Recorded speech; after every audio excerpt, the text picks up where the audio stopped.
இன்றைய இஃப்தார் லன்ச் என்னென்னு பார்த்துலாமா?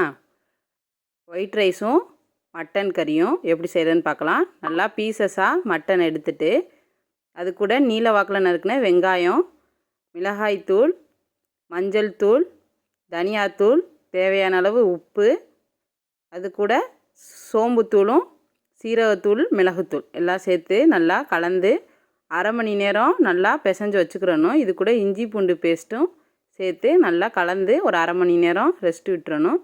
விட்டுட்டு அதுக்கப்புறம் தான் நம்ம தாளிக்க ஆரம்பிக்கணும். அப்போ தான் கறி நல்லா சாஃப்டாக வெந்து வரும். இப்போ எப்படி தாளிப்பு கொடுக்குறதுங்கிறத பார்த்துடலாம். அரை மணி நேரம் ரெஸ்ட் விட்டதுக்கப்புறம் இப்போ நம்ம தாளிப்பு கொடுக்குறோம். ஒரு பேனில் எண்ணெய் சேர்த்துட்டு எண்ணெய் சூடானதுக்கப்புறம் இதில் சோம்பு, மிளகு, பட்டை, கிராம்பு, ஏலக்காய் எல்லாமே சேர்த்து நல்லா பொரிஞ்சதுக்கப்புறம் பூண்டு முழு பூண்டாக எடுத்துக்கலாம், இல்லாட்டினா தட்டியும் சேர்த்துக்கலாம்.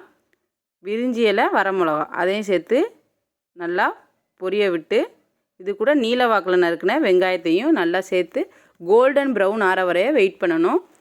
வெங்காயம் நல்லா கோல்டன் ப்ரௌன் ஆகணும். ஆனால் தான் இது ஒரு கலர் கொடுக்கும். கிரேவியுடைய கலர் பார்க்குறையே சாப்பிட்ற மாதிரி இருக்கிற மாதிரி இருக்கும். இப்போ நம்ம கலந்து வச்சுருக்க மட்டனை இது கூட சேர்த்து கலந்து எடுத்துக்கோங்க. இதிலையே கொஞ்சம் தண்ணி பிரிஞ்சு வரும், அது வரைய கலந்து விட்டுக்கலாம். கலந்து மூடி விட்டுருங்க. ஒரு 5 நிமிஷத்துக்கு அப்புறம் தண்ணி நல்லா பிரிஞ்சு வரும். எண்ணெய் தண்ணி எல்லாமே பிரிஞ்சு வந்ததுக்கப்புறம் இது கூட நம்ம ஹாட் வாட்டர் தான் சேர்க்கணும். இன்றைக்கி பச்சை தண்ணி சேர்த்தோம்னா கறி வெந்து வராது. அதனால் நல்லா சுடுதண்ணியை சூடாக்கி இது கூட 2 டம்ளர் நான் சேர்த்துருக்கேன். கறிக்கு தகுந்த மாதிரி நம்ம தண்ணி சேர்த்துக்கலாம்.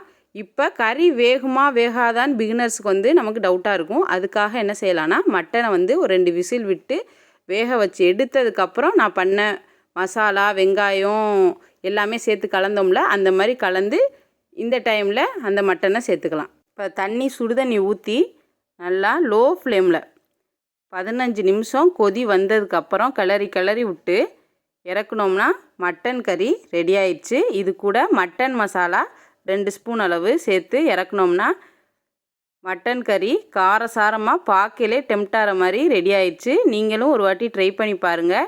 எனக்கு நல்லா மட்டன் வெந்து வந்துருந்துச்சு. பிகினர்ஸாக இருந்தால் மட்டனை வேக வச்சுட்டு சேர்த்திங்கன்னா இந்த பயமும் உங்களுக்கு இருக்காது. டக்குன்னு வெந்து வந்துடும் மட்டனு. இப்போ மட்டன் மசாலா சேர்த்துட்டு ஒரு 5 நிமிஷம் கொதி வந்ததுக்கப்புறம் இறக்குனோம்னா பார்க்கும்போதே டெம்டாகிற மாதிரி மட்டன் கறியும் ஒயிட் ரைஸும் சஹருக்கான சாப்பாடு ரெடி ஆயிடுச்சு. உங்கள் வீட்டில் இஃப்தார் என்ன ஸ்பெஷல் லன்ச்சுங்கிறத கமெண்ட் பாக்ஸில் கமெண்ட் பண்ணுங்கள். நம்ம சேனலை புதுசாக பார்க்குறவங்க லைக், ஷேர் அண்ட் சப்ஸ்கிரைப் பண்ணிவிட்டு பெல் பட்டன் கிளிக் பண்ணுங்கள். நெக்ஸ்ட் வீடியோவில் சந்திக்கலாம். அஸ்ஸலாமு அலைக்கும்.